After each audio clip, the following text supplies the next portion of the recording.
네, 잠시 후 행복한 아침에서는 무너진 건강을 되돌리는 건강 리모델링 준비되어 있습니다. 네, 오늘 건강 리모델링에서는요, 중년의 건강을 위협하는 근감소증에 대해서 알아보도록 하겠습니다. 저희는 잠시 후에 돌아올게요.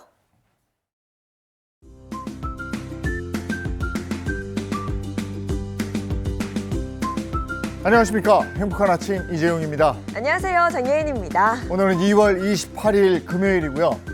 혹시 계단 오를 때 예전에는 안 그랬는데 유독 힘들다라고 느낀 적 있으신지요? 그리고 예전엔 잘 들었던 물건인데 아 이거 왜 이렇게 무겁지? 라고 느끼신 적이 있는지요? 이게 다 근육 감소와 관련이 있다고 합니다. 네, 나이가 들수록 빠졌으면 하는 살은 점점 더 늘어나고 반대로 늘었으면 하는 근육량은 줄어들어서 고민이신 분들 참 많으실 겁니다. 오늘 건강 리모델링에서는요, 근감소증에 대해서 자세히 알아보도록 하겠습니다. 자, 금요일의 행복한 아침 본격적으로 시작할게요.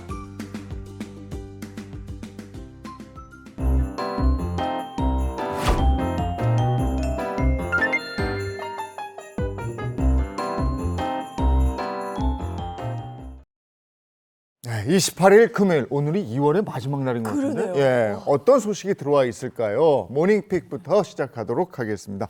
조현정 시사평론가와 함께합니다. 어서 오세요. 네, 안녕하세요. 네, 반갑습니다. 네, 첫 번째 모닝픽 어떤 게 있습니까? 네, 오늘 첫 번째 모닝픽은 제로의 배신입니다. 아, 이거 모닝픽 딱 제목만 들어도 제가 좋아하는 제로 음료도 이 중에 포함될 것 같은데 맞나요? 안타깝게도 저도 정말 좀 마음이 찢어지는 소식이었는데 우리 식생활에 있어서 이 제로 슈거는 이제 너무나 익숙한 단어예요. 설탕 대신 사용하는 인공 감미료죠. 아스파탐은 설탕보다 200배나 더 달지만 열량은 거의 0에 가까워서 음료, 요즘엔 술에도 많이 들어가죠. 과자, 이런 다양한 식품에 많이 쓰이고 있습니다. 달콤함은 그대로 유지하면서 우리 몸에는 덜 해롭다는 인식이 강해서 많은 분이 제로슈거 식품 드시고 계신데요. 제로슈거에 들어있는 인공감미료 아스파탐이 인슐린 수치를 높여서 심혈관 질환을 유발할 수 있다는 연구 결과가 나왔습니다. 네, 설탕이 인슐린 수치를 높이니까 제로 슈거 제품을 뭐 음용을 하고 이러는 분들 네. 많이 계신데 그게 아니다. 이 아스파탐도 인슐린 수치를 높인다. 이 연구가 어느 정도 진행된 거예요? 이 스웨덴 카롤린스카 의대 이하이 차오 교수팀이 생쥐에게 12주 동안 아스파탐 0.15%가 든 먹이를 먹였는데요. 인슐린과 염증 인자 수치, 또 지방 플라크 형성의 차이 등을 살펴봤습니다. 그랬더니 연구 기간 동안 이 생쥐가 섭취한 아스파탐은 어느 정도였냐면 사람으로 치면 매일 다이어트 탄산음료 3캔을 마신 것과 같은 효과로 이 먹이를 먹인 거거든요. 그 결과 아스파탐이 함유된 먹이를 먹은 생쥐는 먹지 않은 생쥐보다 동맥에 더 크고 많은 지방 플라크가 형성됐다고 해요. 그 지방 플라크가 뭐냐면 쉽게 말씀드리면 지방 덩어리 지는 건데요. 혈관에 이렇게 쌓여 있는 덩어리입니다. 이뿐만이 아니라 심혈관 건강을 보여주는 염증 수치도 아스파탐이 함유된 먹이를 먹은 생쥐가 더 높은 것으로 나타났고요. 아스파탐이 체내에 들어간 생쥐 혈액을 분석해 봤더니 인슐린 수치가 급격히 높아지는 것도 확인했다고 합니다. 연구팀은 아스파탐이 동물의 인슐린 수치를 증가시켜서 동맥에 지방 플라크가 쌓이는 죽상 동맥경화증을 유발하고 심장마비와 뇌졸중 등의 위험을 높일 수 있음을 보여준다고 설명했는데요. 인공 감미료는 거의 모든 종류 식품에 침투해 있는데 장기적으로 건강에 미치는 영향을 알아야 된다면서 앞으로 인간을 대상으로 이번 연구 결과를 검증할 계획이라고 덧붙였습니다. 그런데 아까 제로 음료수 좀 좋아하시나요? 네, 저 좋아요. 저는 제로 과자도 손대고 양념장 아세요? 뭐 알죠. 초고추장 네. 이런 것도 다 제로로 나온단 말이에요. 다 바꾸고 있었는데 이게 어떻게 보면 좀 이 달콤함 유지하면서 우리 몸에는 덜 해롭다? 이거 자체가 좀 도둑놈심보였나 싶기도 하고. 근데 초콜릿을 안 먹으면 되는데 저는 그렇게 뭐 제로 초코 또 이런 거 찾고 있거든요. 그래서 이것도 뭐든지 좀 적당히 먹어야겠다. 설탕을 먹든 아스파탐을 먹든 적당히 먹어야 된다는 걸 깨달았습니다. 네. 무설탕 제로 뭐 여기에 그냥 안심하지 말고 어쨌든 그냥 좀 줄여야 되겠네요. 그렇죠. 네. 네. 알겠습니다. 다음 모닝픽은요? 네, 두 번째 모닝픽 나이롱 환자 사라지나입니다. 환자가 아닌데 환자 행세를 하는 사람들을 일명 뭐 나이롱 환자다 네. 이렇게 이야기를 하곤 했는데 이게 어떻게 된 건지 자세한 얘기 듣고 싶습니다. 네, 내년 1월부터 교통사고로 가벼운 부상을 입은 환자들은 보험사로부터 합의금, 그러니까 향후 치료비를 받기 어려워진다는 소식입니다. 이 향후 치료비는 치료가 종결된 뒤에 발생할 수 있는 추가 치료에 대해서 사전적으로 지급하는 금액을 말하는데요. 뭐 예를 들어서 병원비를 예측해서 마사지라도 받으셔라 이런 식으로 뭐 합의금을 주고 이런 사례들도 주변에서 보셨을 겁니다. 그런데 그동안에는 이게 제도적 근거는 없으면서 보험사가 조기 합의를 하기 위해서 관행적으로 지급해왔던 거예요. 그런데 앞으로 근육이 긴장한다거나 뭐 관절이 삔 정도의 경상교통사고 환자는 원칙적으로 이 향후 치료비를 받을 수 없게 됐습니다. 경상 환자가 받는 합의금 중에서 향후 치료비 항목이라는 게 사라지게 되는 겁니다. 향후 치료비라는 게 그러니까 합의금이군요. 저도 전에 한번 이렇게 뒤에서 콩 했는데 그 앞에 있는 사람이 병원에 들어넣어서 정말 황당한 적이 있었는데 그걸 또 보험사가 다 지급하고 합의금까지 주더라고요. 그래서 뭐 이런 경우가 있나 했었는데 향후에 이게 어려워진다. 네. 그러면 많이 다친 분들, 중상을 입은 환자의 경우는 어떻게 됩니까? 그런 분들은 지금처럼 받으실 수는 있습니다. 다만 피해를 입증하는 게 조금 어려울 수 있을 것 같아요. 피해 기준 그 정도에 따라서 피해 등급을 산정하고 관련 법령에 지급 근거도 마련하기로 했습니다. 또 2006년 이후에 개정되지 않은 위자료 기준도 손볼 예정입니다. 그러니까 치료 기간이 8주가 넘는 환자의 경우에는요, 이 향후 치료비 받으려면 추가 서류를 반드시 제출해야 되는데 서류 제출한다고 해서 무조건 다 받을 수 있는 건 또 아닙니다. 보험사가 서류를 검토하는데 과잉 진료라고 판단하면 지급을 거절할 수 있는 거고요. 구체적인 제출 서류는 연구 용역을 통해서 결정할 방침입니다. 그러니까 보험금 지급 기준이 전반적으로 좀 강화되는 건데요. 이렇게 하는 이유가 있을까요? 뭐 워낙에 뭐 이렇게 뒷목 잡고 나온다든가 이게 클리셰 전형적인 그런 장면처럼 유명하잖아요. 과도한 향후 치료비 이 지급 관행이 나이롱 환자를 양산하고 부정 수급이나 보험 사기를 부추긴다는 지적은 아주 꾸준하게 있어 왔습니다. 그걸로 인해서 또 된통 겪으신 분들도 계실 거고요. 실제로 한 운전자 사례를 살펴보면요, 갑자기 끼어드는 차량을 피하려고 급정거를 했는데 근육이 놀랐다면서 1년 11개월간 202차례 통원 치료를 받았고 치료비는 1,340만 원에 달했습니다. 너무하다. 이거보다 더 다치셔도 병원에 1년 11개월간은 못 그러게 다니는데 말이에요. 이거 그러니까요. 병원이 또 받아준 것도 저는 네. 신기하고, 그래서 국토부는 이번 대책으로 불필요한 보험료 지급이 줄어들어서 개인 자동차 보험료가 한 3%가량 인하될 것으로 기대를 하고 있습니다. 그런데 이게 정말 선량한 가입자들에게도 고루고루 이게 혜택으로 돌아올지 요거는 또 지켜봐야겠고요. 가뜩이나 또 보험사가 조기 합의하려고 좀 빠르게 마무리 짓는 것도 예. 있어서 떠밀리는 분들도 있거든요. 그래서 개선안은 규정 개정을 거쳐서 내년 1월부터 시행이 되고 시행 전에 보험에 가입한 경우라면 내년 보험 갱신 이후부터 적용된다고 합니다. 우리들 사이에서도 그거 없어져야 돼요. 교통사고 살짝 뭐 누가 부댔어요. 야 들어누워. 이렇게 얘기하잖아요. 빨리 아무렇지도 병원 않게. 그죠. 이거 진짜 없어져야 돼요. 이게 그래서 보험 뭐 이렇게 수급하는 거나 아니면은 부정 수급하는 거. 네. 보험 사기 이거 근절돼야 되는데 당분간은 이 다툼이 좀 있겠다 싶네요. 예, 다음 픽은요. 네, 세 번째 모닝픽 1년에 6천만 원입니다. 네, 정부가 사교육 카르텔과 전쟁을 선포한 지 한 1년 반이라는 시간이 훌쩍 지났는데요. 그럼 뭔가 달라졌어야 하는데 실상은 그렇지 못하다고 합니다. 오히려 사교육 시장이 더 커졌다. 이런 얘기가 좀 나오고 있습니다. 네, 일단 참 신기한 게 우리나라 교육받는 인구는 점점 줄어드는데 사교육 비용은 더 커지고 있어요. 그래 말이에요. 네, 그 대입 정시 합격 등록이 마무리된 시즌이잖아요. 그래서 이제는 본격적으로 N수생들의 수험이 시작된 때입니다. 월 평균 300만 원에서 500만 원대에 먹고 자는 기숙형 재수학원이 인기를 끌고 있는데요. 많게는 1년에 6천만 원 이상의 금액을 내는 셈입니다. 의대 선호 현상이 몰고 온 N수생 열풍이 기숙형 재수학원의 호황으로 이어지고 있습니다. 1년에 6천만 원이면 한 달에 500만 원이에요. 네. 이게 뭐 4인 가족 생활비 정도 되는 금액을 뭐 1년만 하자 이런 생각으로 보내실 텐데 왜 이렇게 기숙학원에 보내는 거죠? 이 대학 등록금이랑 제가 이렇게 계산을 해봤는데 와 어마어마하다 했는데 저도 보다 보니까 그럴듯한 게 여기에 다 모든 시설이 다 갖춰 있거든요.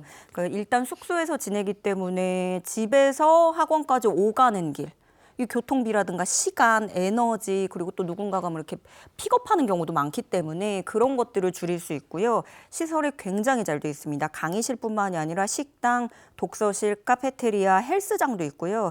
규칙적인 시간에 아침, 점심, 저녁 나오죠. 전담 직원이 기숙사 청소, 빨래까지 다 해주는 시스템이라서 편하게 공부에 집중할 수 있다는 장점이 있고, 그러니까 부모가 신경 써야 될 어떤 노동력이라든가 시간 이런 것들을 많이 줄일 수 있다는 장점이 있는 거죠. 네, 뭐 물론 네. 좋은 점도 있지만 문제는 사실 좋은 점만 있는 게 아니고 사교육비 부담으로 이게 쭉 이어진다는 게 이게 가장 큰 문제거든요. 그리고 사실 이제 거기서도 또 집중을 못하는 그런 환경이 있을 수도 있어요. 너무 이제 고립된 공간이다 보니까. 그래서 전문가들은 뭘 지적하고 있냐면 1년에 이런 수백만 원, 수천만 원의 사교육비가 학부모 부담을 너무 크게 만들기도 하지만 이것은 또 사회적인 비용도 발생하게 만든다라고 지적을 하고 있고요. N수를 한다는 건 그만큼 이 학생들의 사회 진출이 매년 늦어진다는 걸 뜻하고 경제활동 인구도 감소하기 때문에 재수생 증가로 인한 사회적 비용을 줄이기 위해서는 양극화 해소, 교육제도 개선이 필요하다는 목소리가 나옵니다.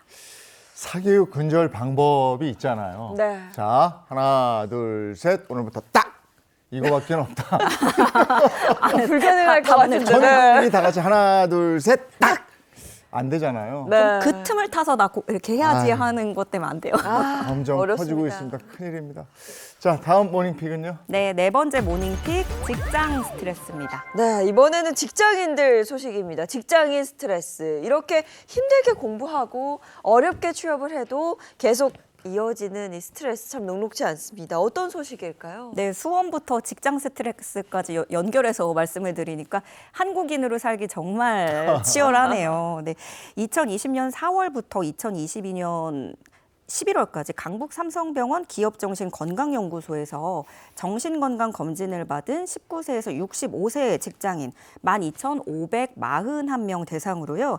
직장 문제, 가족 문제, 대인관계 건강 문제, 금전 문제, 충격적인 사건, 또 매너리즘 이렇게 7가지 주요 일상 스트레스 요인이 우울 증상 발생에 어떤 영향을 미치는가 이거를 조사를 쭉 해봤는데요.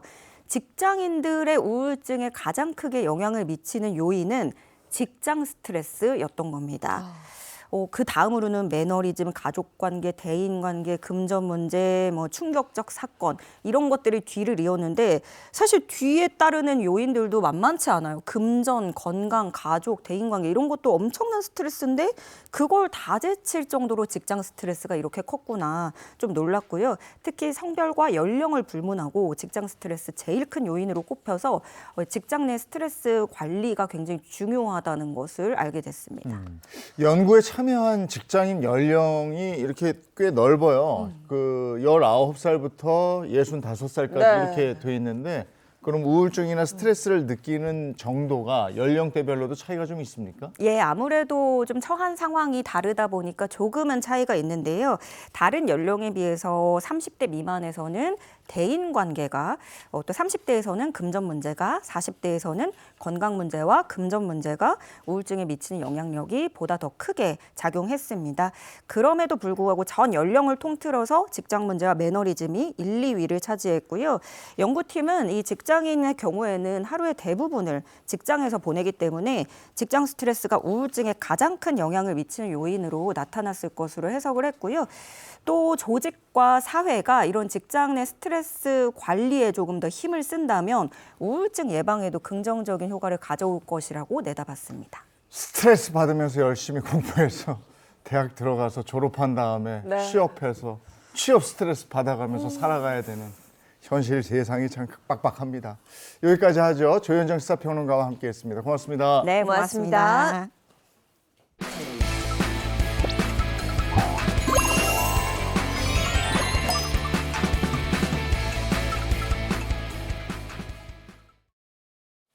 행복한 아침 함께하고 계신 지금 시각이 7시 45분을 넘어섰습니다. 이제 건강 리모델링 하면서 건강에 대한 얘기를 좀 나누겠습니다.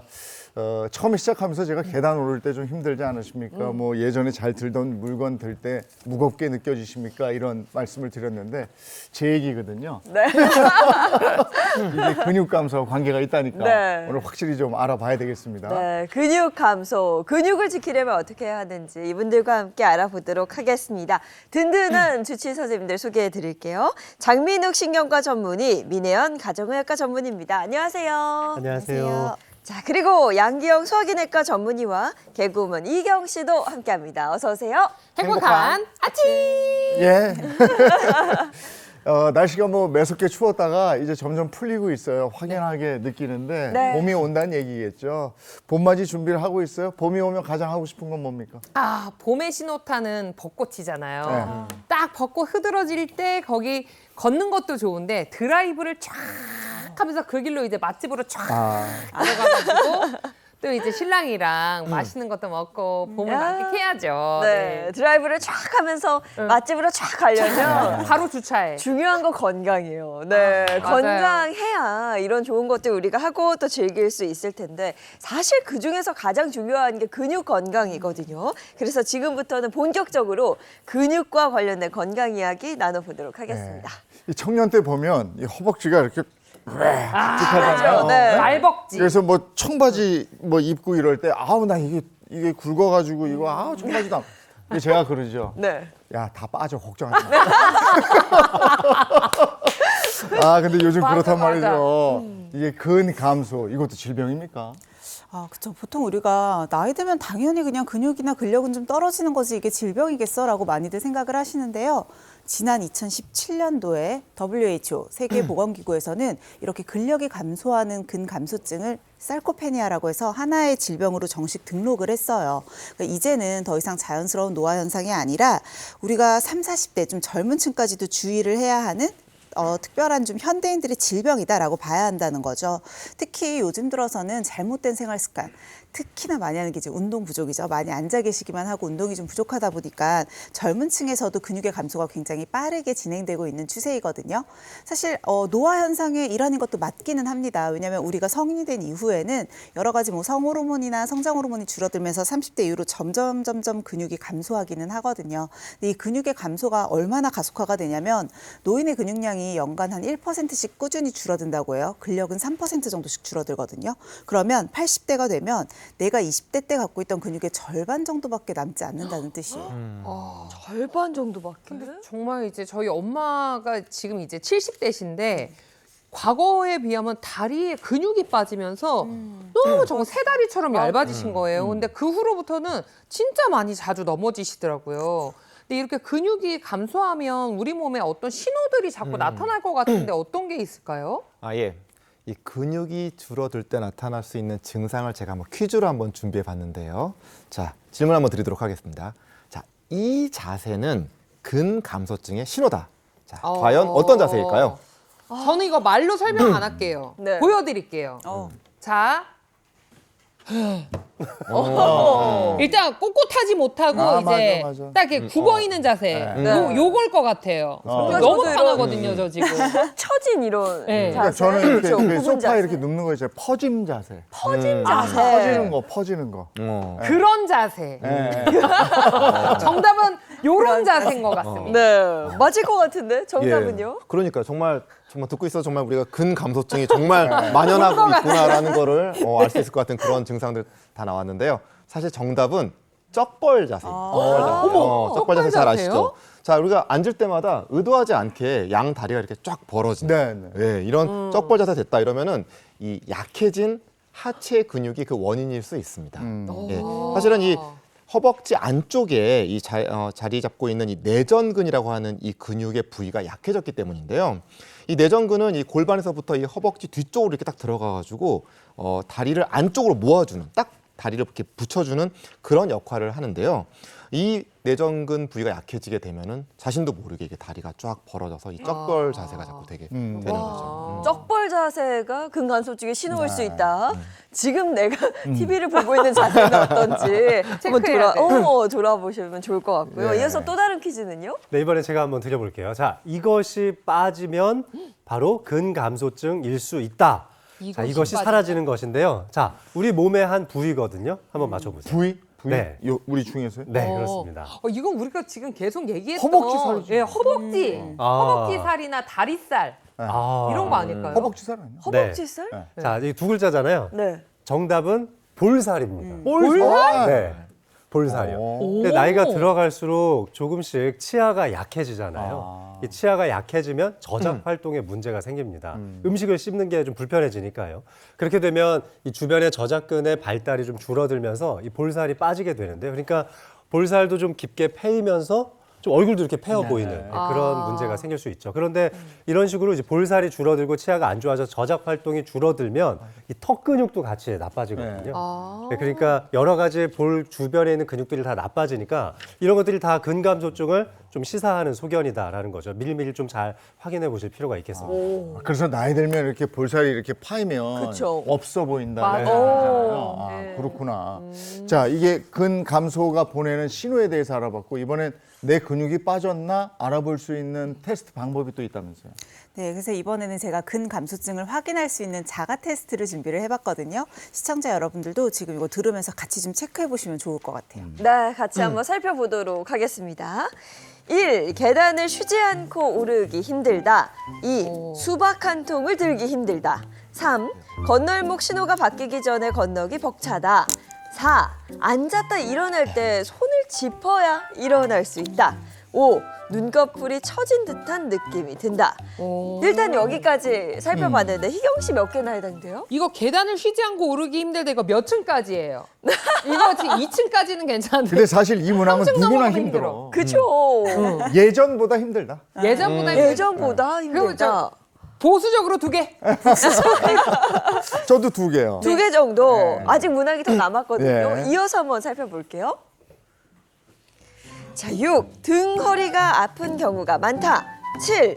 음식을 먹을 때 사례가 자주 걸린다. 8. 허벅지가 가늘어지고 물렁해졌다. 9. 최근 3개월 몸무게가 3kg 이상 줄었다. 10. 중립주차된 차량을 밀기 힘들다. 아, 이거 너무 슬프다. 자, 여기까지입니다. 근감소증 자가 테스트 총 10개 문항을 살펴봤는데 희경 씨 다 해서 저는 다 하면은 3개 정도 한 것 같아요. 등 어깨 마지막 문항 중에서는 좀 등 어깨가 최근에 많이 불편하더라고요. 네. 요거 3개입니다. 희경 씨도 근육이 빠질 나이는 아니에요. 그렇죠. 전 5개예요. 5개요? 등 허리가 아픈 경우도 있고 음식 먹을 때 살이 자주 걸리고 허벅지가 예전보다는 확실히 물컹해졌죠. 갑자기 이렇게 슬프다. 왜 혹시 이중주차 차량 믿는 건 아직 아니시죠? 그건 아직 괜찮아요. 네. 다행이네요. 근데 이거 그러면 몇 개 해당되면 근감소증인 것 같아요. 저희가 총 10개의 문항이었거든요. 이 중에서 한 4개에서 7개 정도 해당이 된다라고 하면 근감소증을 좀 의심을 해서 시작됐네. 주의를 하시는 게 좋겠고요. 8개 이상이다. 그러면 이미 좀 많이 진행이 된 상태다라고도 볼 수가 있을 것 같아요. 저 근데 문항을 보다가 굉장히 궁금한 것 중에 하나가 눈꺼풀 이야기였거든요. 근데 눈꺼풀하고 근감소증하고 어떤 연관이 있는 거예요? 사실 근육이 하는 주된 역할 중에 하나가 뭐냐면 우리 몸을 움직여주는 거예요.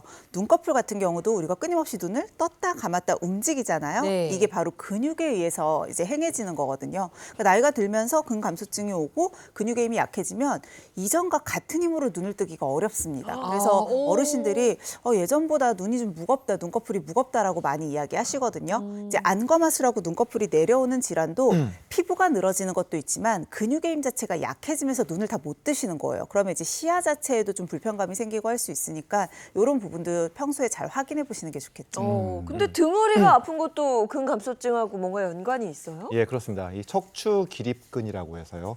척추의 이 올바른 정렬을 유지하고 이 상체를 지탱해서 이 균형을 잡는 데 굉장히 중요한 역할을 하는 그런 근육이 있습니다. 그런 나이가 들면서 근감소증이 진행을 하게 되면 기립근이 점점 약해지게 되고요. 그러면 허리 디스크가 발생할 가능성이 높아지게 됩니다. 그러니까 이제 허리하고 등까지도 이제 통증이 느껴지게 되는 거죠. 그렇군요. 자, 근감소증에 대한 자가진단 테스트를 좀 알아봤잖아요. 네. 근데 조금 더 간편하고 쉽게 알아볼 수 있는 방법을 한번 알려드릴게요. 네. 희경 씨, 그리고 또 이재용 MC님 네. 나오셔서 같이 한번 저랑 테스트 한번 해보실래요? 아, 네, 저 궁금해요, 진짜. 일단 문항에서는 안 나왔거든요. 제가. 훨씬 더 간편한 방법을 알려드리겠습니다. 네, 한번 앉아보시죠. 그냥 편한 의자에 앉으시면 돼요. 네, 앉은 상태에서 우리 엄지 손가락과 검지 손가락을 이용해서 이렇게 링을 한번 만들어 보십시오. 요거를 이제 우리가 핑거링이라고 하거든요. 자, 요 핑거링 테스트인데요. 이걸 이용해서 본인의 종아리 두께를 한번 재볼 겁니다. 아, 가장 네. 두꺼운 곳을 대면 돼요? 네, 그렇습니다. 자, 종아리 부분 중에서 가장 두꺼운 곳을 찾아서 이 핑거링으로 한번 굵기를 재보세요. 어떻게 나는 아예 안다. 자, 이렇게 재봤을 때 희경 씨 어떠세요? 저 너무 네. 좀 굴욕적이에요. 안다요. 아니요. 이게 굴욕적인 게 아니라 이 자세가 굉장히 좋은 겁니다. 저도 안 닿는데. 네, 이 정도 이렇게 남게 되면 굉장히 좋은 건데요. 이정희 씨는 어떠세요? 저도 안 닿아요. 네, 좋습니다. 자, 이렇게 핑거링이 이 종아리 굵기보다 이제 좀 작죠. 그러니까 종아리 굵기가 그만큼 굵은 건데요. 이렇게 굵었을 경우에는 이제 근감소증은 아니다. 이렇게 볼 수 있습니다. 아, 좋은 거였구나. 네, 그렇죠. 자, 그런데 이렇게 재보시면은 아마 핑거링이 딱 맞는 분들도 있을 거예요. 그럼 좋은 거예요? 자, 근데 아까 이제 제가 남으면 좋다고 했는데 네. 만약에 이제 핑거링이랑 정확하게 일치하는 정도면 안심하실 단계가 아닙니다.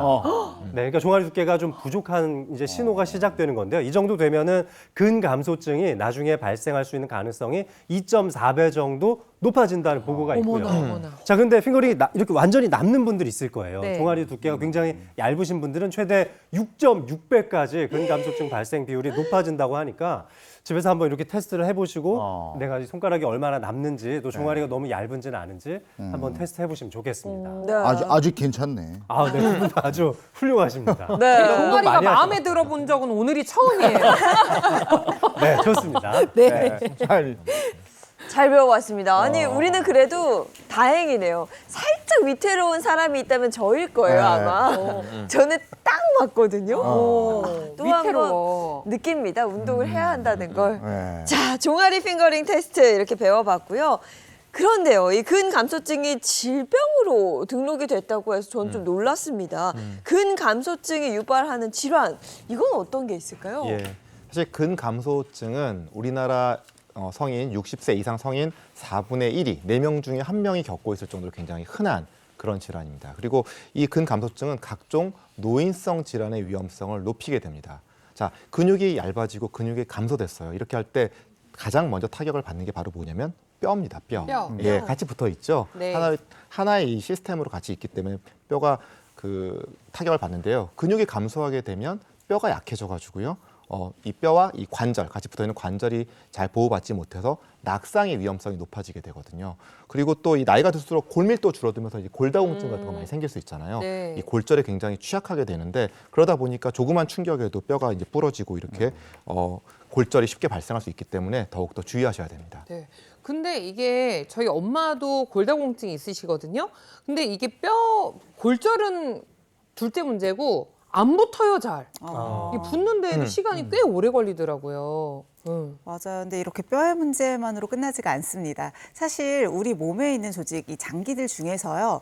포도당을 가장 잘 태워낼 수 있고 또 포도당을 가장 많이 저장을 하는 포도당의 공장과 같은 곳이 근육이거든요. 어머. 그런데 이 근육이 줄어들면 어떻게 될까요? 그러면 이제 포도당을 이제 써야 근육이 없어지는데 근육이 별로 없으면 혹시 이제 혈액 내에 포도당이 많아지나요? 그렇죠. 바로 그거예요. 혈중의 포도당이 계속 더 증가하게 되는 거예요. 태워내지도 못하고 저장할 곳도 없다 보니까 오히려 이렇게 근감소증이 있는 분들이 일반인 분들보다 당뇨에 걸릴 확률이 높은데요. 무려 3.9배까지도 더 높은 것으로 알려져 있습니다. 여기서 끝나지 않죠. 보통 혈당이 올라가면 우리가 꼭 따라서 얘기를 하는 게 심혈관 질환이거든요. 그래서 심혈관 질환의 위험률도 76%나 더 높다라고 많이 알려져 있어요. 또 하나 주의를 하셔야 되는 게 이제 노인의 사망률인데요. 근육이 부족한 노인의 사망률이 남성의 기준으로는 무려 5배, 여성도 2배나 더 높다고 합니다. 와, 너무 높다. 이게 근데 또 하나가 궁금한 게 이 근감소증하고 치매 얘기를 연관지어서 하기도 하더라고요. 네. 이게 연관이 있어요? 네, 연관이 많고 또 관련된 실제적인 연구들도 상당히 많이 보고가 되고 있는데요. 일단 근육이 빠지게 되면 그 이유 때문에 신체 활동량이 좀 줄어들 수밖에 없겠죠. 관절도 좀 약해질 테고 여러 가지 내가 할 수 있는 사회 활동이라든지 직업 활동에도 제약이 많을 겁니다. 이런 신체 활동에 제약이 생기면서 인지 활동을 할 수 있는 기회도 그만큼 줄어들게 되는데요. 나이가 들수록 계속 인지 활동을 놓치지 않고 꾸준히 하고 있어야 기초 인지력이 떨어지지 않고 나중에 치매도 걸리지 않는 건데 바로 근육 빠짐 때문에 이런 현상들이 생기고요.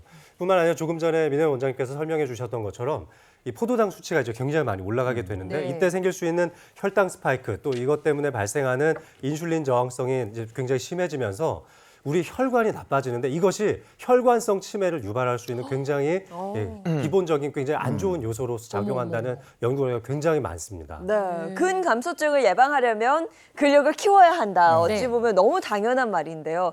저는 문득 궁금한 게 우리 주치 선생님들은 근력 유지하기 위해서 어떤 운동을 하는지. 꿀팁. 제가 다른 사람 말은 안 들어도 우리 선생님들 말은 듣거든요. 민혜연 선생님부터 좀 꿀팁을 좀 주세요. 사실 저는 운동을 좋아하기는 하는데 유산소 운동을 좋아해요. 아무 생각 없이 똑같은 걸 반복하는 건 좋아하는데 근력 운동을 잘 안 하거든요. 그래서 저도 이제 나이가 앞자리 숫자가 올해 바뀌면서 조금 더 신경을 쓰는 게 유산소 운동에 근력을 조금 접목시키자. 그래서 요즘 천국의 계단. 네, 높은 강도는 안 하고요. 아침에 저는 주로 운동을 아침에 하다 보니까 출근 전에 너무 진을 빼면 안 돼서 네. 한 속도 2나 3 정도로 해놓고 한 30분 정도 안 되면 스테퍼라도 하는 편이고 제가 유일하게 일상에서 하는 근력 운동은 딱 하나 있는 것 같아요. 그 양치할 때 스쿼트 하기. 양치를 그래도 하루에 3번 할 때 그때 스쿼트 하면 제가 한 30초에 10번 정도 하더라고요. 그래서 2, 3분 정도 한다고 하면 그래도 멋있다. 하루에 100번 할 수가 있어서 네. 그런 거 하시면 좋으실 것 같아요. 그리고 올해 30대가 되신 민혜연 선생님. 이제 막 졸업합니다. 앞자리가 그러니까 3으로 바뀌는 거죠. 그러니까. 그랬구나. 아니 근데 저는 우리 장민욱 선생님의 네. 운동법도 굉장히 궁금해요. 아니, 전 되게 게을러서 운동하는 거 정말 싫어하는 편인데 네.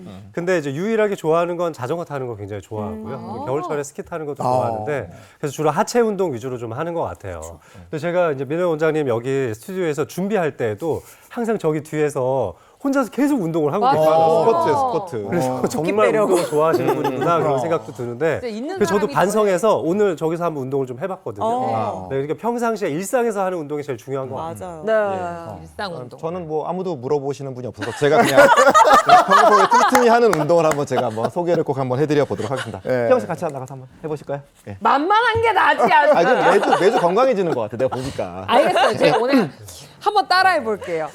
아유, 제가 우리 또 30대 선생님들. 아니 어떤 운동을 알려주시는 아, 거예요? 예, 저는 그 매일매일 네. 이 진료 보는 틈틈이 사이에 이 근력 운동을 꼭 해야겠다는 생각이 들어가지고 요즘에 팔굽혀펴기를 합니다. 팔굽혀펴기. 예. 아마추어. 팔굽혀펴기 정말 좋은 운동인데요. 제가 네. 보통은 이제 한 15개에서 한 20개 정도를 네. 한 세트로 해요. 이렇게 에이. 에이. 선생님, 어쩌니 아무도 안 물어보더라. 저는 운동을 안 할 적. 아니 그렇게 따지면 나도 100개 해요. 그런데 지금 네. 이렇게 해서 한 5에서 6세트 정도 하면요. 100개 되거든요. 100개. 아 진짜 100개를 하신다고요? 예. 그러면은 저 못 믿겠어서 그런 게 아니에요. 한 5개만 좀 보여주세요. 그러면 내가 믿고 따라할게. 보여드리겠습니다. 네. 아니 보통 내가 이렇게 시킬지 몰랐지? 검증은 안 하는데. 한번 해보세요. 자, 한번 보여드릴게요. 네, 자세 검증의 보면 시간. 알거든요. 많이 그렇죠. 긴장하신 것 같은데. 오! 물론 더 할 수 있지만 평소에 더 하지만 이 정도. 근데 할수 있어. 자세가 딱 나와. 근데 아, 자세 그렇죠, 세게 그렇죠. 하시는 자세만 봐도 제가 오늘 자세 믿고 나와요. 따라할 수 있을 것 같아요. 이 팔굽혀펴기라고 하는 게요. 네. 자, 이게 정말 전신의 근육을 다 이용하는 굉장히 종합 운동입니다. 그래서 이게 생각해 보시면은 그냥 팔굽혀펴기 이러면 말 그대로 팔굽혀펴기니까 네. 이게 뭐 가슴과 이 어깨와 팔 이 정도까지만 사용하는 그냥 그런 운동으로 생각하시기 되게 쉬운데 네. 그게 아니라 이 코어 몸의 중심이죠, 중심. 네. 이 코어 근육을 강화시키는데 정말 좋은 그런 운동입니다. 자, 그래서 자 이게 또 좋은 게 보면은 이렇게 바닥에서 우리가 알고 있는 이렇게 바닥에서라든지 아니면 이렇게 좁은 공간에서도 쉽게 할 수 있는 그런 정말 좋은 운동입니다. 아까 보셨듯이 제가 이제 바닥에서 하는 게 제일 우리가 일반적으로 알고 있는 그런 운동이지만 네. 또 실제로 좀 그런 게 힘드신 분들은 벽에 아, 벽에 벽에 팔을 벽에. 대고 네, 일을 하실 봤어요. 수도 있고요. 예, 그다음에 또 이제 우리 배우 윤여정 선생님 계시죠? 아주 네. 우리 훌륭하신 우리 윤여정 선생님 아침마다 스쿼트하고 또 이 팔굽혀펴기를 하신다고 잘 알려져 있어요. 그래서 이 여성분들 보면은 나 이거 평생 한 개도 못 하겠다 그런 분들 되게 많이 있으세요. 하지만 이거 되게 열심히 하시다 보면은 이게 차곡차곡 늘어날 수 있으니까 포기하시지 말고 매일매일 조금씩 좀 해보셨으면 좋겠습니다. 네, 한번 진짜 해볼까요? 아, 제가 좋죠. 배워볼게요. 예. 자, 팔굽혀펴기 한번 직접 해보도록 할게요. 네. 자, 자세가 굉장히 중요한 모든 운동이 그렇지만 자세가 굉장히 중요한데요. 자, 네. 이렇게 보시면 자 팔을요 이 어깨에서부터 이제 수직으로 이렇게 내려가도록 쫙 이렇게 유지를 해줍니다.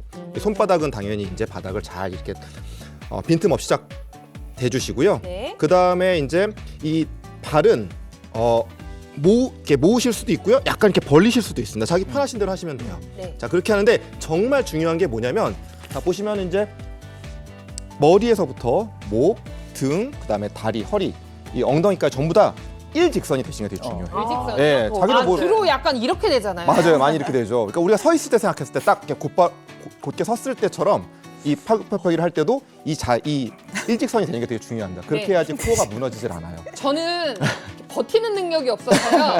할 때 예. 빨리 해볼게요. 그렇게 할게요. 네. 자 그러면은 자 이렇게 자세를 잡으신 다음에요. 네. 자 말 그대로 이제 몸이 팔꿈치를 구부리면서 밑으로 내려갑니다. 내려가죠. 그래서 당연히 이제 팔꿈치는 약간 좌우로 벌어지게 됩니다. 와. 자 이 상태에서 야, 저 사람 천천히 펴서 몸을 원래 상태로 돌리는 거예요. 자, 다시 한번 이게 해볼까요? 원래 된다고요? 그렇죠. 쭉 내려가.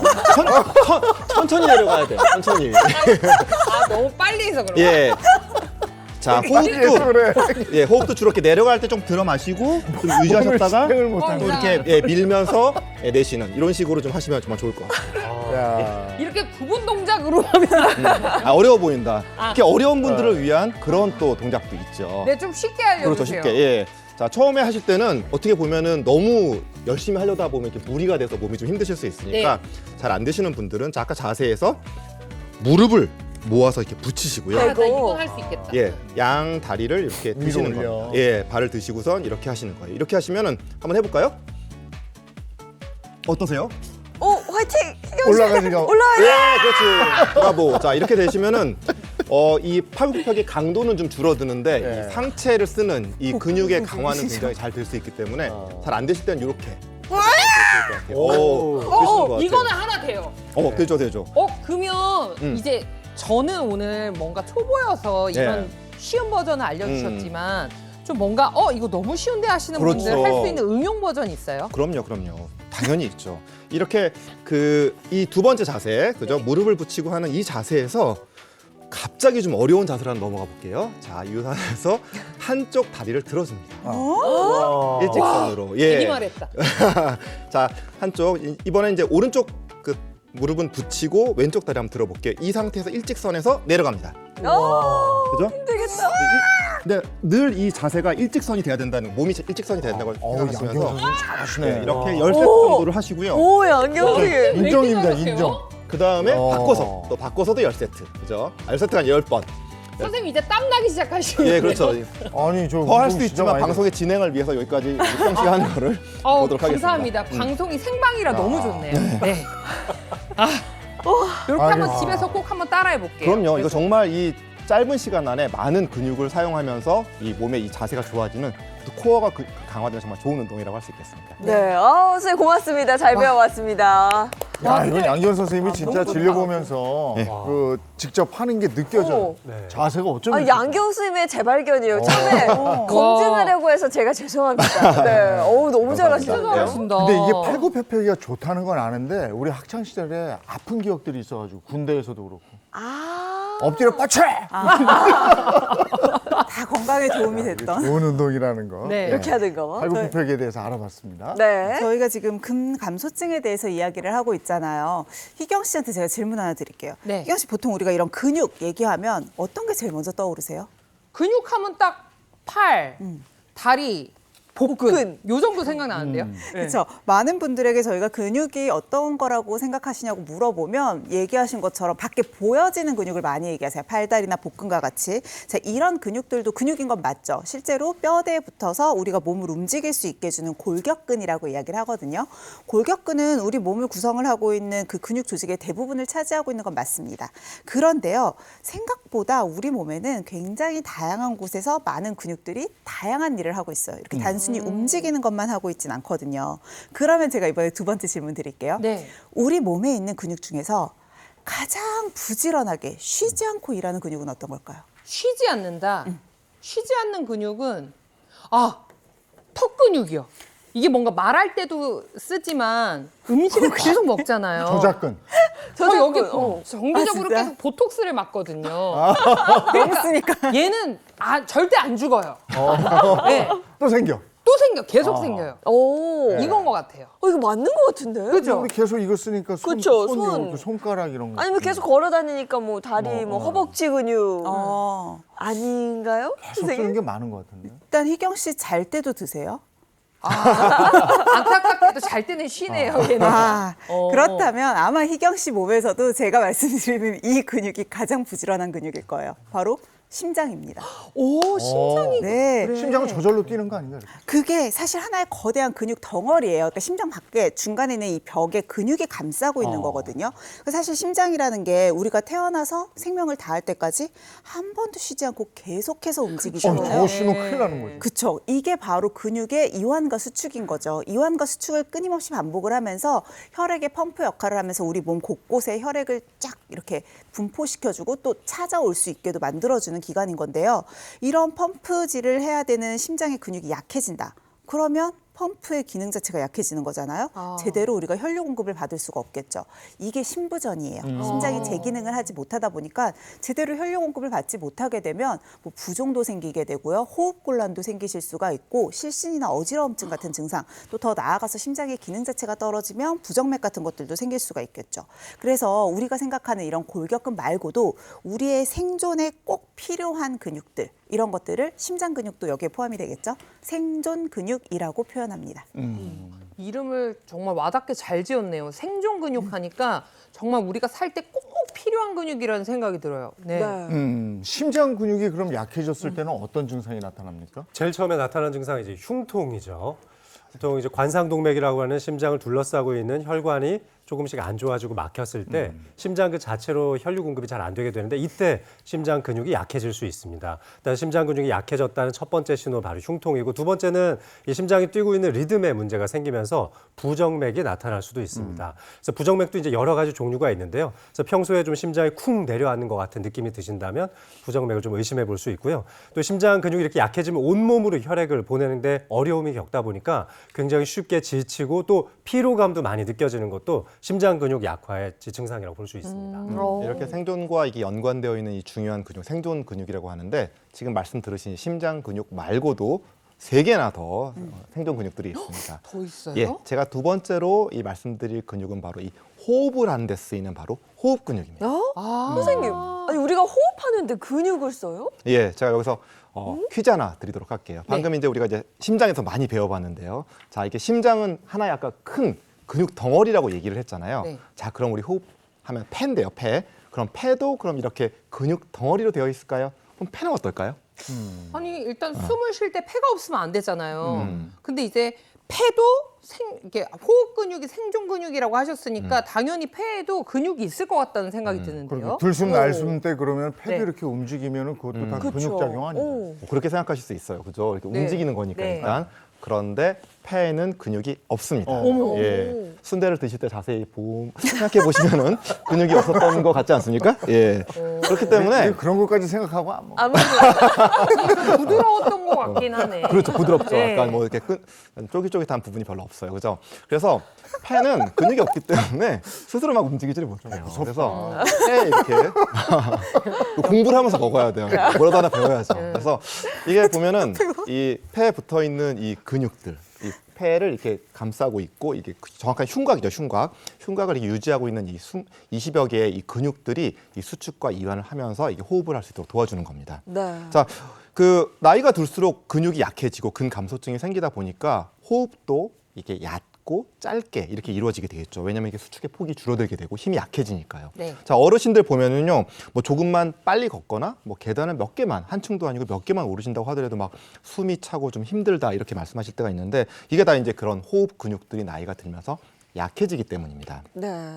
이 근육량이 약해지면은 이제 폐활량이 줄어들고 이제 폐렴의 위험성도 높아질 수가 있고요.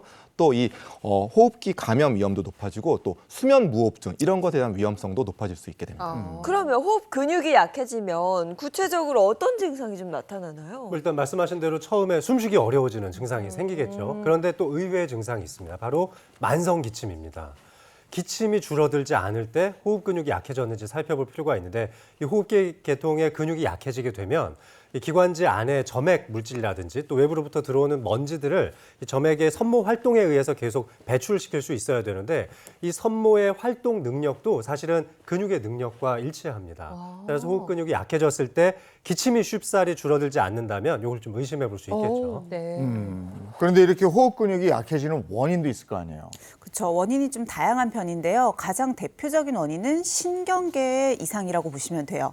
사실 근육이 움직임을 담당을 한다고 했는데, 근육이 움직이기 위해서는 신경에서 신호 전달을 해서 움직임을 유도해야 되거든요. 근데 신경계 자체에 문제가 생겨서 손상이 된다거나 하면 호흡 근육에 적당하게 신호를 전달해 줄 수가 없으니까 그 기능 자체가 점점 떨어질 수밖에 없고요. 또 하나는 근육 자체에 손상이 온다거나 근육병 같은 게 생기는 거죠. 근력이 약해지게 되면서 역시나 호흡 근육 쪽 그 기능을 떨어지게 할 수 있습니다. 또 하나 좀 이제 만성적으로 생길 수 있는 원인 중에 하나가 만성 폐질환, 특히 이제 흡연 오래 하시는 분들도 만성 폐쇄성 폐질환 같은 게 있으시면 호흡 자체가 좀 힘들거든요. 이게 근육의 힘이 떨어지게 되고 그걸로 인해서 호흡이 약해지면 이걸 또 보완하기 위해서 더 많이 써야 돼요. 그럼 근육은 또 지치죠. 그러니까 서로 악순환이 좀 될 수 있습니다. 네. 그럼 이렇게 약해진 호흡 근육을 강화해야 할 텐데 이거 뭐 팔굽혀펴기로 되는 건 아니잖아요. 아, 선생님. 그렇죠. 정말 간단하게 이 근육을 강화시킬 수 있는 방법이 있습니다. 뭐예요? 그게 바로 이것입니다. 이것을 이용하는 겁니다. 풍선이잖아요. 예, 그렇죠. 아니 팔굽혀펴기를 하고 나오니까 갑자기 누가 풍선을 또 풍선을 올려놨어요. 아, 이거 나보고 뭐 불나는 불나 거 그렇지. 네. 우리 오늘 굉장히 건강해지는 아침인데요. 자, 호흡을 이 풍선을 분다 이렇게 생각해 보시면은 길고 깊고 강한 숨을 이렇게 들이마시고 내쉬고 이런 걸 해야 돼요. 그죠? 아, 네. 예, 이렇게 되면은 이게 심장과 폐, 이 흉부에 있는 장기들의 이 건강을 증진시키는 데 굉장히 큰 도움이 될 수가 있습니다. 또 풍선 불 때 생각해 보면은 아까 제가 이게 20개 정도의 근육들이 움직이면서 호흡을 한다고 그랬잖아요. 이 횡격막과 이 여러 가지 복근을 비롯해서 여러 호흡 기능들이 이렇게 호흡 근육들이 이 운동을 하면서 이 그 능력들이 강화가 될 수 있는 그런 것이 되는 겁니다. 자, 이렇게 호흡을 이렇게 풍선을 자주 불다 보면은 이렇게 호흡 근육들도 이렇게 굉장히 건강해질 수가 있는데요. 자, 한번 우리가 편안한 자세로 네. 이 앉거나 서가지고요. 자, 이 가슴이 이 횡격막과 가슴이 이렇게 충분히 확장될 수 있는 그런 공간을 한번 유지를 하시고요. 자, 한번 생각을 해볼게요. 자, 코로 이 천천히 숨을 들여 마셔서 이렇게 횡격막을 최대한 확장시키도록 한번 해볼게요. 자, 그 상태에서 입에 풍선을 대고 자, 입을 오므린 상태에서 숨을 내뱉어 주시면 됩니다. 자, 이렇게 길게 한번 내뱉었는데 이 과정을 한번 3회 정도 한번 반복해 주시면 됩니다. 자, 한번 해보시도록 할게요. 이 호흡법으로 풍선을 불면 부는 돼요? 거죠, 예. 저는 진짜 행복한 아침 너무 감사해요. 이거 제가 방송 시작하고 체지방이 많이 줄었어요. 진짜로. 진짜로? 네, 이렇게 아침에 따라하는 것만으로도 효과가 좋을 것 같아요. 한번 해보세요. 예. 제가 해볼게요. 들이마시고 웃으시면 안 돼요. 저 얼굴 진짜 근육이 진지해요. 얼굴 네.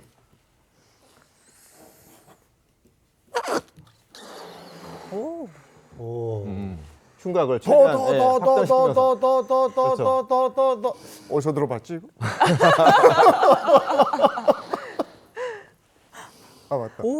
음주검사. 그렇죠. 차에서 오, 네. 오, 잘한다. 저 어이, 꽤 잘한 잘하시네. 것 같아요. 예, 오.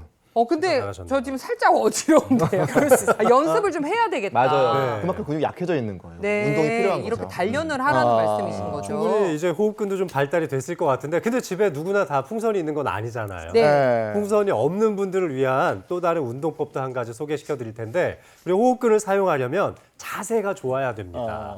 자, 그래서 첫 번째로 어깨를 좀 활짝 펴주시는 게 좋고요. 그다음에 턱도 좀 바짝 당겨서 이 곧은 경추의 모습을 유지하시는 게 좋고 마지막으로 자세. 허리도 좀 곧게 펴주시면 좋습니다. 야. 자, 이런 상태가 되면은 굉장히 호흡하기가 편하거든요. 횡격막도 크게 늘릴 수가 있고 호흡근도 많이 사용할 수 있으니까 이런 자세를 유지하면서 숨쉬기 운동 조금씩 해보시는 것도 굉장히 도움이 될 것 같습니다. 네. 뭔가 이렇게 기가 딱 들어오는 느낌이에요. 예? 뭔가 이게 우리 저 생도들 네, 지금 다들 자세 굉장히 좋으시거든요. 헉. 네, 우리 호흡 근육 발달에 자세 교정이 굉장히 중요하다는 점 잊지 마십시오. 네. 알겠습니다. 호흡 근육을 강화하는 방법까지 알아봤고요. 이번에는 또 다른 생존 근육이 있죠. 또 있죠. 세 번째로 알아볼 생존 근육은 바로 삼킴 근육입니다. 삼킴 근육은 말 그대로 우리가 뭔가를 씹고 음식을 삼킬 때 관여를 하는 근육인데요. 우리가 뭔가 음식을 먹고 삼키려고 하면 굉장히 많은 기관들이 여기에 같이 작용을 할 수밖에 없거든요. 뭐 입으로 일단 들어오죠. 여기서 혀를 통해서 또 턱과 식도, 또 기도 이런 다양한 기관들이 서로 상호 협조가 잘 돼야지만 우리가 살에 들리거나 어떤 무리 없이 음식을 딱 삼켜서 소화기관으로 넘길 수가 있어요. 근데 이런 것 역시도 이런 움직임이 다 근육들이 관여를 하기 때문에 점점 내가 근감소증이 오면서 이런 근육의 힘이 약해진다. 먹는 속도가 느려지겠죠. 그리고 왜 어르신들 보면 음식 많이 흘리시잖아요. 네. 이런 것도 다 삼킴 근육이 약해져서 그런 거고 살에도 되게 많이 드세요. 맞아. 살이 이거 역시도 삼킴 근육이 관여를 하는 일들입니다. 그러니까 우리가 일반적으로는 음식을 정상적으로 먹는다라고 하면요. 사실 우리가 호흡을 하는 근육과 또 이 소화기관 쪽에 그 기관들이 붙어 있어요. 그러면서 근육들이 적당하게 서로를 조여주면서 기도로 넘어가지 않고 식도로 넘어갈 수 있도록 도와주는 거거든요. 근데 이런 것들이 제대로 되지 않고 삼킴 장애가 있다. 1차적으로 제일 불편한 건 일단 씹는 게 불편하시겠죠. 저작 활동 자체가 잘 되지가 않고요. 그러면 영양 상태도 불량해질 수밖에 없고 많이 드시지 못하는 것도 문제인데 더 하나 큰 문제는 기도로 넘어갔을 때예요. 네. 그러면 이제 폐로 넘어가면서 흡인성 폐렴까지 생기실 수가 있거든요. 그때는 상당히 좀 문제가 심각해질 수 있죠. 네, 씹는 것도 어려워진다고 하셨는데 삼킴 장애니까 일단 삼키는 것도 굉장히 힘들 것 같아요. 이게 주요 증상 중에 하나일까요? 예, 그렇습니다. 사실 이게 외래에서 이 삼킴 장애, 삼킴의 어려움 때문에 오시는 환자분들이 굉장히 많고요. 또 그런 분들이 이 삶의 질이 굉장히 많이 떨어지게 됩니다. 굉장히 많이 괴로우시고 이차적인 아까 뭐 폐렴도 말씀해 주셨는데 그런 이차적인 문제가 생겨가지고 심지어는 정말 생명의 위협까지도 받을 수 있는 굉장히 무서운 그런 장애인데요. 자, 일단 환자분들이 입에서 이거 말 그대로 삼키는 것 자체를 굉장히 네. 어려워하세요. 삼킴이 잘 안 된다. 그리고 또 어렵게 삼켰다고 하더라도 이게 목에 음식이 걸려있는 느낌이 계속 굉장히 괴롭죠. 그런 이상하겠다. 이물감들 네. 느껴지는 분들 많이 있죠. 또 아까 말씀하신 것처럼 살에도 굉장히 많이 들리게 되고요. 또 이게 또 어떻게 어렵게 삼켰는데도 삼키고 났더니 갑자기 목소리가 좀 걸걸해진다든지 아니면은 또 뭐 이 삼키고 나서는 굉장히 숨이 차고 많이 힘들다. 또 심지어는 이 음식물이나 침이 자꾸 옆으로 흐르는 잘 못 삼키니까 이렇게 흐르는 그런 증상까지도 발생할 수 있습니다. 그럼 삼킴 근육을 강화하는 방법에는 어떤 게 있습니까? 뭐 여러 가지 방법이 있을 수 있겠죠. 우리 이제 입 주변에 있는 근육을 발달시킬 수 있는 모든 동작이 다 해당될 텐데 노래 부르기 같은 것도 가능하고요. 또 큰 소리로 말을 해보는 것도 이 삼킴 근육 강화에 도움이 됩니다. 근데 이 중에서 제일 좋은 거는 사실 혀를 이용한 움직임이거든요. 그래서 혀를 길게 내밀어 본다거나 아니면 입 속에서 좌우로 혀를 좀 크게 움직여 보는 것도 가능합니다. 뭐 예를 들면 우리 이렇게 볼 운동한다고 해서 볼 마사지 하듯이 네, 이렇게 좌우로 이런 식으로 좀 왔다 갔다 하잖아요. 그래서 위아래까지 이렇게 한 바퀴 원을 돌리기도 하고 또 반대쪽으로 좀 돌려보기도 하고요. 이런 방식으로 혀를 좀 강화시켜주는 것도 삼킴 근육 강화에 도움이 됩니다. 한번 좀 따라해 보실래요? 저 이거 마지막 거는 네. 굉장히 좀 약간 껄렁껄렁해 보이는. 잘하는데요? 요거는 재미 삼아라도 많이 할 수 있을 것 같아요. 그 예전에 사탕 좀 씹어 보셨나요? 피가 좀 나나요? 아니 그러면 또 이제 삼킴 근육에 이어서 저희가 마지막 근육 하나 남았죠 지금. 맞아요. 마지막으로 알아볼 생존 근육은 바로 배뇨 근육입니다. 배뇨라는 것 자체가 이제 소변을 배출시키는 거잖아요. 그렇다 보니까 배뇨 근육은 우리가 뭐 수분을 배출하고 또 노폐물을 배출을 하는데도 도움을 주고요. 또 하나가 골반에 있는 장기를 받쳐주는 역할까지 같이 할 수가 있어요. 그런데 주로는 이제 노화 가장 많이 신경을 쓰시지만 많은 여성분들이 노화 이외에도 임신과 출산을 겪으시면서 이 배뇨 근육이 약해지는 경우가 상당히 많거든요. 여성 호르몬의 영향도 있을 수 있고 무게 자체를 이제 워낙 많이 하중을 받다 보니까 근육 자체가 좀 늘어나고 약해지기가 쉽습니다.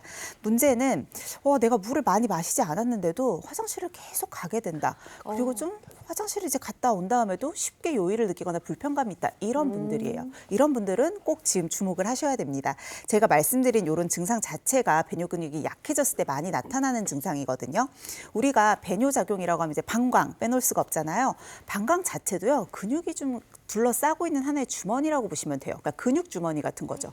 게다가 이 소변이 나가는 요도에서도 소변이 함부로 새지 않도록 관략근이 조여주고 있어요. 그러니까 배뇨에는 이렇게 다양한 근육들이 서로 관여를 하고 있고 신호를 딱 보냈을 때 방광이 수축이 되면서 반대로 관략근은 열리고 이 서로의 조화가 잘 돼야지 원활하게 배뇨 활동을 할 수가 있겠죠. 그런데 이런 근육이 약해지게 되면 서로의 협동 조합이 잘 안 돼요. 그러면 내가 화장실을 갔다 왔는데도 충분히 다 배출을 못하니까 쉽게 다시 요일을 느끼기도 하고요. 또는 잘 있다가 갑자기 소변을 못 참는 절방뇨 같은 것들이 좀 생기기도 하고요. 또 가장 이제 일상생활하면서 불편해하시는 증상들은 새는 거죠. 요실금 같은 증상들. 그래서 과민성 방광이 있다거나 또는 이렇게 배뇨 근육이 약해졌을 때 요실금을 호소하시는 분들도 많습니다. 그럼 이제 이런 배뇨 근육을 강화시켜 줄 수 있는 운동법도 굉장히 중요할 텐데요. 네. 평상시에 케겔 운동 많이 하시는 분들도 굉장히 도움을 받고 대소변 참는 것처럼 꽉 회음부에 힘을 주는 동작도 굉장히 좋죠. 자, 이런 동작 좀 기본적으로 하면서 다른 운동법 하나 소개시켜 드릴 텐데 집에 이제 작은 공 같은 게 있으면 좋고요. 아니면은 두루마리 휴지 이렇게 휴지심이랑 같이 해서 이렇게 네. 휴지를 이용하셔도 좋습니다. 무릎 사이에 요 공이나 휴지심을 좀 끼우셔서 아니면 수건 좀 접어서 끼우시고 계셔도 돼요. 무게감이 그렇게 많지 않은 가벼운 운동 기구를 이용해서 양쪽 무릎 사이에 끼우고 나서 그리고 나서 허리를 쫙 펴주시고 아랫배와 고관절에 힘을 주어서 이 물건이 빠지지 않도록 하는 겁니다. 자, 이때 조금 더 운동법을 강화시키기 위해서 살짝 다리를 들어주는 거예요. 발끝을 살짝 들어주면 공중에 살짝 띄워주면은 아랫배나 고관절 쪽에 훨씬 더 많은 힘이 가해지는 게 느껴지실 텐데 네네. 이렇게 함으로써 골반 내근을 강화시키고 요실금이 안 생기게 해줄 수 있는 배뇨 근육을 강화시킬 수 있습니다. 요실금 복근이 확 안녕. 생기게. 근데 지금 공을 끼지도 않고 했는데도 힘들어요.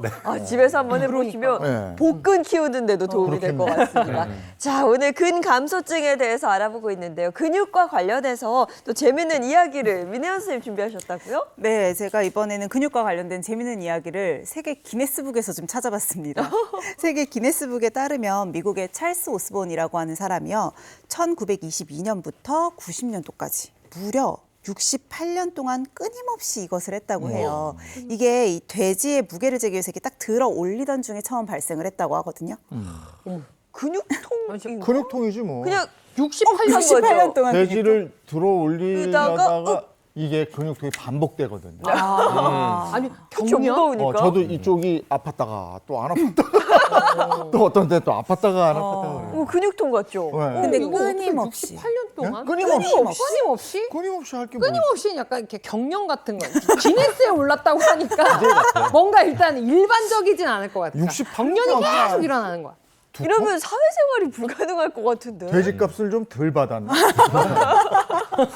이거 진짜 모르겠어요, 저희가. 이거 희경식을 조금 비슷하게 맞췄어요. 한 70% 정도? 경련이 뭐예요? 아니에요, 그러면? 정답은 딸꾹질입니다. 68년 동안? 이거 어떻게 살아? 68년 동안요? 와, 아니 어떻게 그럴 수가 있어요? 저도 깜짝 놀랐어요. 이 딸꾹질로 기네스북에 오른 찰스 오스본이요. 딸꾹질을 분당 40회 정도 했다고 해요. 꽤 자주 했거든요. 이 상태로 이분이 또 97세까지 사셨습니다. 그래서 대충 계산을 해보면 생애 동안 약 4억 한 3천만 번 정도의 딸꾹질을 했어요. 야, 이건 4억 대단하다. 이거 이렇게 숙이고 물 마시면 저는 금방 멈추던데 그걸 모르셨나? 아니 한 남성을 68년 동안 괴롭힌 딸꾹질 정말 놀랍습니다. 진짜 어떡해. 근데 딸꾹질이라는 게 정확히 우리 몸속 어느 부위에서 발생하는 거예요? 앞서서 호흡 근육에 대한 말씀을 드릴 때 이 늑간근도 중요하지만 횡격막에 대한 말씀도 드렸었는데요. 네. 자, 딸꾹질이라는 것은 바로 이 횡격막의 비정상적인 수축 활동이 반복적으로 일어나는 겁니다. 그러니까 횡격막의 경련이 일어나는 거죠. 이렇게 딸꾹질은 숨이 우리가 쭉 들이쉴 때 이 횡격막 경련이 일어나면서 들이쉬는 들숨에 방해가 생기면서 이상한 이제 헉 하는 소리가 나는 거죠. 네, 바로 이게 딸꾹질의 원리입니다. 야, 딸꾹질 이렇게 하면 정말 불편한데 그쵸. 68년을 딸꾹질. 와. 근데 이게 이분은 들어 올리다가 딸꾹질을 했다고 그랬잖아요. 네. 딸꾹질을 하게 되는 원인이 뭔지 이거 참 궁금합니다. 예, 사실 이 딸꾹질을 유발하는 정확한 원인은 사실 아직 알려져 있지는 않습니다. 근데 딸꾹질을 이렇게 유발시킬 수 있는 그런 요인들은 좀 몇 가지가 있는데요. 앞에서 말씀하셨던 것처럼 이렇게 격한 감정 이런 것들이 있거나 아니면 과도한 흥분감이나 아니면 공포감 이런 것들도 이제 딸꾹질을 유발할 수 있는 요인들 중에 하나고요. 그다음에 또 이제 스트레스나 뜨겁고 또 자극적인 음식이나 음료 뭐 이런 것들도 원인이 될 수 있고 그다음에 아주 뭐 매운 음식 그런 것들 그런 거 드시는 거 아니면은 너무 빨리 먹거나 아니면은 탄산음료 하면 이게 공기 나오잖아요. 탄산들이 나오잖아요. 이런 공기들도 너무 많이 한꺼번에 삼키는 거 이런 것들도 원인이 될 수 있습니다. 그리고 또 심지어는 너무 깔깔거리고 크게 웃다가 갑자기 이렇게 딸꾹질이 유발될 때도 있죠. 와. 근데 지금 생각해 보니까 정말 딸꾹질의 원인을 저도 알 수 없이 어느 순간 딸꾹질을 하고 있었고 이걸 멈추려고 별별 짓을 다 해본 것 같아요. 근데 자기 직전에 딸꾹질이 드니까 야 이거 잠도 못 자고 이거 고역이 된대요. 그렇죠. 네. 자기 직전에 그럼 힘들죠. 근데 네. 이 딸꾹질 하면 네. 뭐 훔쳐 먹었어 그러잖아요. 맞아. 그리고 아까 놀랬을 때도 딸꾹질 한다고 그랬는데 반대로 또 딸꾹질 할 때 꽉 놀래주면 딸꾹질이 멈추기가? 들어갈 때가 있어요. 네. 근데 저도 딸꾹질이 나서 아주 혼난 적이 있는데 저희는 카메라 앞에 불 들어오면 딸꾹질 따라 멈춰요. 맞아요. 정말 신기하게도. 그러니까 라디오 뉴스 하러 이렇게 딱 올라 그때까지 계속 이러고 있다가 네. 뉴스 하러 생방에 탁 들어가면 탁 없어져. 정신력이 이게 정신력이다. 역시 모든 건 정신력이다. 네. 이렇게 하나 또 배우네요. 근데 딸꾹질이 일시적인 게 아니라 이렇게 긴 시간 장기적으로 계속되는 경우가 또 많나요? 그러니까요. 아까 이게 찰스 오스본처럼 이렇게 뭐 68년씩 하시는 분 드물지 않습니다. 저기 영국에서 40대 여성분이신데 11년 동안 그렇게 했다고 하는 그런 사례 보고도 있고요. 사실 우리나라에도 보면은 이렇게 딸꾹질이 너무 오랜 기간 동안 해서 고생하신 그런 분들 심심치 않게 있습니다. 네. 근데 이럴 때는 어디 가야 돼요? 호흡기내과에 가야 돼요? 소화기내과에 가야 돼요? 어디 가요? 양경 선생님은 이게 이렇게 지속되는 원인을 뭐라고 생각하세요? 예, 그러니까 사실은 이게 원인 아까 정확하게 없다고 그랬잖아요. 그러니까 어떻게 보면 정확한 원인이 없다는 건 굉장히 수많은 원인, 이렇게 어떻게 보면 개인마다 다 다른 그런 원인이 있다는 건데요. 사실 생각해 보면은 딸꾹질이라는 게 대부분 뭐 그러다가 뭐 몇 시간 그러다가 이제 많은 경우가 대부분이잖아요. 그런데 만약에 딸꾹질이 48시간, 그러니까 이틀이죠. 딱 채워서 이틀을 넘어가게 되면은 지속성. 그다음에 딸꾹질이라고 부르고요. 이게 만약에 한 달을 넘어가게 되면 좀 난치성, 쉽게 낫지 않는다는 소리죠. 네. 난치성 딸꾹질로 이렇게 구분을 할 수가 있습니다. 사실 소화기내과로 오시는 분도 있고 아까 보면 호흡기내과나 다른 데로 가시는 분도 있는데 소화기내과적인 원인 분들이 분명히 있습니다. 예를 들어서 뭐 식도 쪽에 있는 질환들인 경우가 제일 많이 있죠. 뭐 영성 식도염 되게 흔하잖아요. 네. 이런 위식도 역류인 경우도 있고요. 그다음에 식도암처럼 구조적인 변화가 생기는 경우도 있고 그냥 기능적으로는 식도 이완 불능증, 식도가 잘 이렇게 막 경련하고 이렇게 조여진 상태로 계속되는 이런 질환들도 딸꾹질을 유발할 수가 있습니다. 소화기내과 영향. 네. 근데 만약에 소화기내과에서 이런저런 검사를 해봤는데 특별한 원인이 없다. 그러면 혹시 뇌에 문제가 있을지도 몰라요.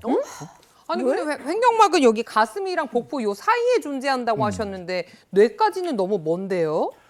예를 들면 이제 뇌 중에서 가장 아래 부분인 연수라고 하는 부분이 이제 경추와 연결시켜주는 부분인데 이 부위에 뇌졸중이 발생하면 우리 호흡근을 조절할 수 있는 이 신경계에 손상이 발생하면서 반복적인 딸꾹질이 날 수 있습니다. 그러니까 딸꾹질이 오랫동안 지속되고 있고 특별히 위장관계통에 특별한 문제가 없다면 뇌 쪽의 문제는 아닌지 검진을 받아보시면 좋겠습니다. 네. 딸꾹질이 계속되면 뇌 질환을 의심해봐야 한다. 그러면 장민욱 교수님한테 가야 한다. 뭐 이런 이야기인데 가자. 그렇죠? 네. 지금부터는 딸꾹질과 관련한 OX 퀴즈를 한번 풀어보도록 하겠습니다. 민혜원 선생님. 제가 첫 번째 질문 드릴게요. 자, 딸꾹질 계속하면 다이어트에 도움이 된다. 되면 할래요. 오, 안 되면 할 수 있나요? 아 이거 다이어트에 도움이 안 되지 않나요? 저는 오일 것 같은 이유가 네. 어쨌든 딸꾹질도 에너지가 필요하잖아요. 칼로리 소모가 될 것 같아요. 이게 이렇게 칼로리 하는 거 몸이 소모도 그렇고. 예, 계속 아, 그리고 딸꾹질 지치잖아. 하는 동안 뭘 뭐 못 못 먹잖아. 먹어요. 어. 아, 그래서- 그것 때문에 빠질 수는 있겠네. 오. 아우, 그렇다고 딸꾹질 하는 건 싫다. 정답이 궁금한데요, 민호 선생님. 정답은 X입니다. 아, 그렇지. 얘기하신 것처럼 딸꾹질 하는 동안 음식을 못 먹으니까 좀 살이 빠질 수도 있을 것 같긴 해요. 근데 딸꾹질 그 자체만으로는 그렇게 칼로리 소모가 크지는 않거든요. 물론 좀 심하게 하시는 분들은 하다 보면 약간 배에 경련이 오는 것 같아 힘들어라고는 하시지만 이게 전체적으로 우리가 소비하는 에너지 양에 비했을 때는 이 소화기계 쪽이나 아니면 근육 쪽으로 가해지는 양이 워낙 미미하기 때문에 딸꾹질만으로 다이어트 또는 체중 감량을 기대하시는 건 어려울 것 같습니다. 네. 자, 다음 질문입니다. 자, 딸꾹질 멈추는데 설탕이 도움이 된다. 어떠세요? 되면 좋겠어요. 된다고 해주세요. 근데 이거 왜냐하면 딸꾹질 얘기하는데 느닷없이 설탕을 물어보시잖아. 네. 된다는 얘기지. 네. 실제자의 의도를 맞습니다. 대단하다. 딸꾹질을 잘 안 멈추실 때 이 설탕 한 스푼 입에 물고 천천히 녹여서 드시면 희한하네. 네, 이 설탕 결정이 목구멍 뒤쪽을 좀 자극하면서 그리고 침도 계속 많이 넘어가게 만드니까 이때 딸꾹질을 좀 멈출 수가 있고요. 또 다른 방법 중에 하나가 찬물을 갑자기 확 마셔보세요. 그러면 이게 식도를 따라서 쫙 내려가면서 식도 쪽에서 이 미주신경이 자극을 받으면서 위장관 운동이 다시 한번 조절될 때 딸꾹질이 좀 멈추기도 하거든요. 근데 따뜻한 물은 도움이 잘 안 되니까요. 아, 찬물. 설탕 한 스푼 좀 물고 계시거나 시원한 물 쫙 한번 마셔보시면 도움이 될 것 같아요. 네. 사탕도 도움이 됩니다. 꿀도 좀 도움이 되고 그래요? 껌 씹는 건요. 껌도 도움이 됩니다. 지속적으로 침을 유발할 수 있는 거라면은 조금씩은 도움이 됩니다. 그렇군요. 네. 그리고 또 멈추는데 도움이 되는 건 또 뭐 있습니까? 예, 숨을 깊게 들여 마신 다음에 최대한 참는 거예요. 이게 흉곽을 최대한 넓히는 거죠. 그 다음에 천천히 이렇게 숨을 내뱉는 것을 여러 차례 반복을 하시다 보면은 딸꾹질이 좀 멈출 수가 있습니다. 그런데 그래도 안 멈춘다. 그렇게 한다면은 이 동작을 자세를요, 허리를 최대한 구부려서 우리 인사하듯이 90도로 이렇게 구부린 다음에 이 동작을 이렇게 반복을 하는데요. 자, 이 상태에서 물을 한 컵을 또 마신다고 이거 하면 최고예요. 더욱더, 예, 맞습니다. 네. 더욱더 큰 도움이 될 수가 있습니다. 네. 네. 또 혀를 이렇게 혀 안쪽에 약간 뭐 넣으면 이렇게 구역질 날 수 있잖아요. 네. 구역 하죠. 반사를 일부러 좀 일으켜가지고요. 이 신경 자극을 다른 부위로 이렇게 분산시키는 것도 딸꾹질을 멈추는 데 도움이 될 수 있습니다. 네. 아, 딸꾹질 멈추는 법까지 알아봤고요. 희경 씨 신기하네. 또 궁금한 거 있어요? 저 물어보고 싶은 게 있어요. 네. 이게 지금 우리가 근육 감소에 대한 이야기를 하고 있잖아요. 근데 근육을 키우려면은 많은 젊은 분들이 단백질 쉐이크를 드신단 말이에요. 그럼 단백질 쉐이크를 많이 먹으면 근 감소증에 도움이 될 수 있을지 궁금해요. 단백질 쉐이크만 많이 먹어서는 안 되고요. 보통 단백질 쉐이크를 많이 먹는 젊은 분들은 운동도 하고 계셨을 거예요. 우리가 운동을 통해서 근섬유에 약간의 손상도 주고 활성화를 시켜줘야지만 단백질이라고 하는 재료가 붙을 수 있거든요. 오히려 너무 단백질 쉐이크만 많이 먹는다. 근데 또 근육은 사용을 하지 않아서 얘네들이 쌓인다. 일단 단백질은 저장이 잘 되지 않고요. 흡수율도 좀 떨어지는 편이라 많이 먹어도 배출되는 양이 더 많습니다. 게다가 들어온다라고 했을 때에도 이게 대사되는 과정에서 신장이나 간 같은 것들이 관여를 하는데 얘네가 일을 너무 많이 하겠죠. 기능이 좀 떨어질 수가 있어서 얻는 것보다는 잃는 게 더 많으실 수도 있어요. 그래서 단백질은 어느 정도 드시는 게 좋냐면 보통 자기 몸무게 기준으로 숫자만 가지고 1에서 1.2 정도로 곱해주세요. 그걸 곱한 값을 g으로 보시면 되거든요. 그러니까 50kg인 사람을 기준으로 봤을 때 하루 적정 섭취량이 50에서 60g 정도라고 생각을 하시면 되고 흡수율이 떨어지니까 한 번에 다 드시는 건 효과가 없습니다. 2번이나 3번에 걸쳐서 나눠서 드시면 적절하게 필요한 양을 보충하실 수 있어요. 네. 그리고 하루에 10,000보 걷기도 실천하시면 근 감소를 예방하는 데 도움이 된다고 그럽니다. 오늘은 근 감소증 관련해서 얘기 나눠봤습니다. 도움 말씀 고맙습니다. 고맙습니다. 자, 이어서 오늘 날씨 알아보도록 하겠습니다. 문다정 기상캐스터 나와주세요. 네, 오늘은 일교차가 크게 벌어집니다. 현재 서울의 기온은 4.1도를 보이고 있는데요. 한낮에는 이보다 더 올라서 12도까지 오르겠습니다. 오전까지 서해안을 중심으로는 안개가 짙게 끼는 곳이 있으니까요. 안전운전 해주셔야겠고요. 오늘부터 주말까지의 날씨 정리해드리겠습니다. 먼저 오늘 하늘은 흐리다가 점차 맑아집니다. 현재 전국 곳곳에는 빗방울이 떨어지는 곳이 있는데요. 오전까지 약하게 내리다가 그치겠습니다. 오늘 비가 지나기는 하지만 양이 적어서요. 대기의 건조함을 해소시켜주기는 어렵겠습니다. 게다가 축적된 미세먼지로 인해 중부의 먼지 농도는 종일 나쁨 수준을 보이겠습니다. 한낮에는 지금과 다르게 기온이 크게 오릅니다. 서울이 12도, 대전 16도, 대구 17도까지 오르겠습니다. 주말에도 포근한 기온은 이어집니다. 다만 전국이 흐리고 비가 오겠는데요. 토요일에는 양이 적겠지만 일요일에는 양이 꽤 많습니다. 3일절 연휴 동안 비가 계속 이어지는데요. 현재 주간예보상으로는 화요일까지 비가 이어지겠고요. 이 비가 이어지면서 다음 주에는 기온이 내림세를 보이겠습니다. 지금까지 날씨 전해드렸습니다.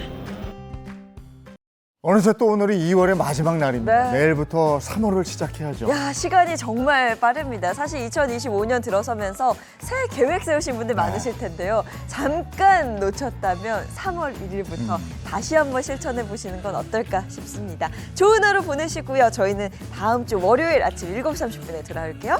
행복한 아침, 행복한 하루, 그리고 행복한 주말 보내십시오. 고맙습니다. 고맙습니다. 즐거운 밤의 세상 Play the next channel A